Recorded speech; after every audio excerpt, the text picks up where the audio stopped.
a margem para manobras seria menor e teria mais cobrança. Todos sabiam que seria um ano diferente, com mudanças que vão seguir acontecendo gradativamente. O nosso planejamento já previa um dia a dia diferente. Isso foi conversado em aliado e parceria com o novo treinador nas reuniões após o acerto. Passamos para eles o que queríamos para que a reestruturação do departamento fosse encaixada com a metodologia do Paulo e de sua comissão. Foi uma entrevista ao ge.com, tá? Então, a margem para manobras seria menor e teria mais cobrança.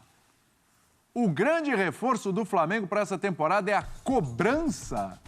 É isso, professor? Porque o ano passado era o Renatão, amigão da galera, bacana e tal. O passado começou com o Ceni, né? Começou com o Ceni, que era meio linha dura ali, né? Coisa não, né? Exato. Mas tem formas e formas de você ser linha dura.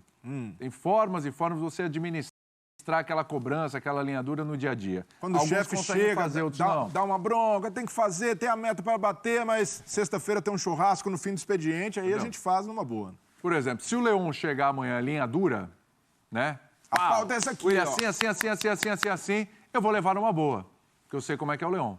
Agora, se pegar um cara chato, que nas vitórias... Você tá querendo dizer que o Rogério Ceni é chato? Não, pior que nem tava falando dele, mas pode ser. Isso aí, pode ser. Que até nas vitórias, o cara... O cara não dá um refresco, fica insuportável, né? Aquele cara que não dá um refresco, fica insuportável. Tem gente que é exigente, isso não é defeito de ser exigente.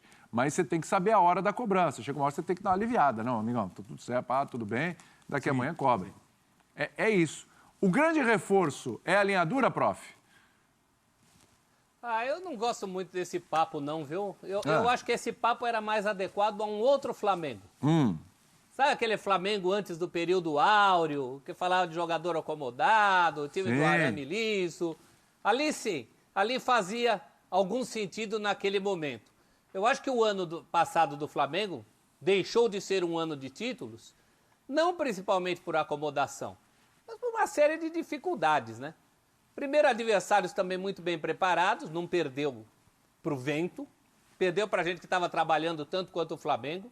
O Flamengo teve um ano muito difícil, com contusões, convocações, o time inteiro mesmo jogou muito pouco, não se encontrou com a escolha do técnico, apesar do Rogério Ceni ter sido campeão brasileiro ali na inércia da qualidade desse elenco.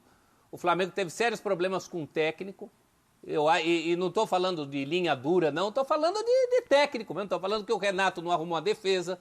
Estou falando que o Rogério não conseguiu a consistência que se pedia desse time.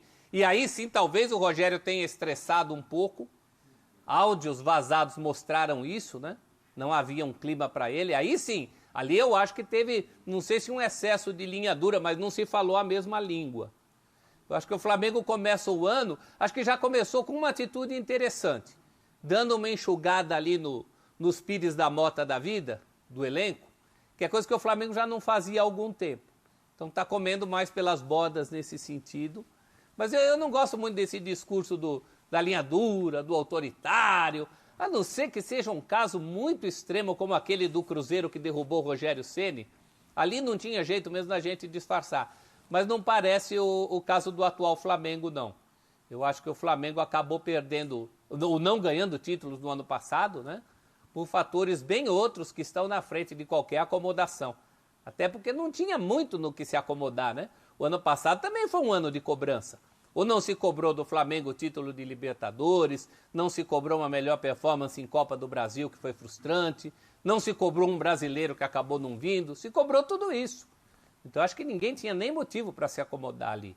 Acho que os problemas são outros. Principalmente um técnico. E um técnico que pense mesmo como técnico de futebol. Não estou falando do disciplinador. Estou falando de alguém que consiga um equilíbrio nesse time entre a qualidade individual que tem na frente e o rendimento defensivo. Algo que, por exemplo, o Cuca conseguiu no Galo do ano passado. O Flamengo jamais atingiu isso. Para mim, esse é o principal problema. Até porque o Paulo Souza não é o tipo do técnico que é o bedel, que fica ali na porta do CT fiscalizando o jogador. Até a cartilhinha já dele. deu um churrasco, Breler. Tem a cartilhinha, mas soltou um churrasco. Soltou um churras pra galera. Pois é, legal. mas essa história soltou um churras. Essa história de cartilha é balela. Ah, tem a cartilha. Não, são normas, são métodos. O jantar do Maracanã, horário, celular à mesa. Não, mas pra mim o problema do Flamengo não é cobrança, é método. A falta de um método e ter ali uma linha de trabalho estabelecida. Porque eu não acredito também nessa história do cara que joga no Flamengo e tá de má vontade, ou o cara tá relaxado, tá acomodado. Eu não vi isso em nenhum jogador ano passado, juro pra você. Vocês estão falando e eu tô pensando aqui. Mas não existe de fato. E esse Flamengo de hoje, que a exigência é lá no alto. O cara que joga ali sabe que vai ser cobrado o tempo inteiro, até porque o Flamengo cumpre obrigações, o Flamengo paga bem, remunera bem, paga em dia. Então, nesse aspecto, a cobrança ali sempre foi alta. A questão para mim é como fazer o jogador a comprar uma filosofia de trabalho e a cumprir funções que antes eles cumpriam e não estavam cumprindo mais, não por falta de vontade, mas por falta de um método estabelecido. E aí eu vou citar um exemplo do ataque. Para mim, se comparar o Flamengo do Jesus, que é a grande referência, com o Flamengo do Ceni, o Flamengo do Domi, o Flamengo do Renato, a grande diferença era que os jogadores de frente cumpriam mais funções defensivas e, ao mesmo tempo, eram efetivos. Então, o fato deles serem intensos na marcação e recomposição não tirou poder de fogo do time. Isso acontecia antes. Isso é uma questão do treinador. Pois não é uma questão de você estar frouxo, desligado, sem compromisso, não é nada a ver. O Bruno Henrique, se você pedir para ele marcar o lateral, ele vai marcar numa boa, porque tem capacidade física de fazer isso. O Everton Ribeiro é inteligente, consegue executar também. O próprio Gabigol, quando foi exigido nesse aspecto, entregou. Então a questão é um treinador que consiga organizar melhor esse time e promover uma participação maior desses homens de frente no momento defensivo. Uma das coisas, e o Paulo Souza vai conseguir isso, não é sendo o xerife, o linha dura, ele vai conseguir convencendo os jogadores de que essa é a melhor forma de jogar, de que dessa maneira os jogadores não vão ficar tão expostos. E isso que faltou ao Flamengo, sobretudo do Renato. Uma organização que fizesse os jogadores se sentir confiantes.